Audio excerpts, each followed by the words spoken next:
Tito Soto inaming early Christmas gift, ang pagkapanalo sa Itbulaga trademark.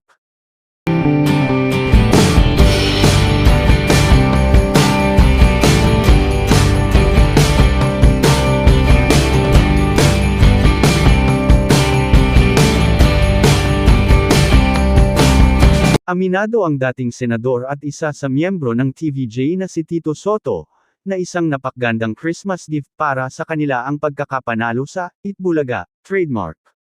Sa kanilang isinagawang presscon kahapong December 6, sinabi nitong masaya siya na na-recognize na pati ng gobyerno na kanila ang Itbulaga. Definitely it's a Christmas gift. We're so happy about it being officially recognized by the government, not just by the people, but by law, official recognized ng batas.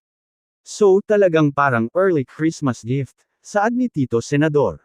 Perhaps, after the presscon or after the day we'll discuss the other legal matters on our own kung ano ang plano namin doon sa aming pangalan, pagpapatuloy ni Tito.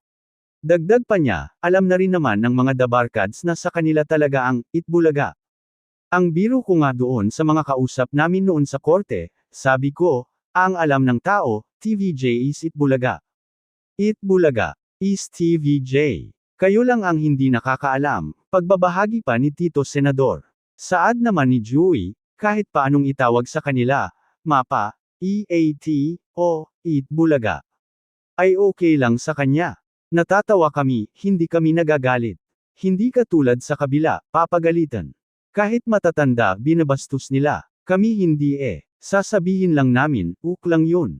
Kami rin naman yun. Totoo naman. Kaya kahit okay lang kami. Kahit okay lang. Kahit okay lang. Kami pa rin yun, segunda ni Joey sa pahayag ni Tito Senador. Pagbabahagi naman ng kanilang abogado na si Attorney Enrique Buko de la Cruz, noon pa man daw ay inabisuhan na nila ang kanilang kliyente na pwede nilang gamitin ang Itbulaga bilang titulo ng show. Ang opinyon talaga ng Divine Law, pwede nang gamitin kahit noon pa, even before the decision came out dahil nga yung rehistro nila hindi para sa entertainment.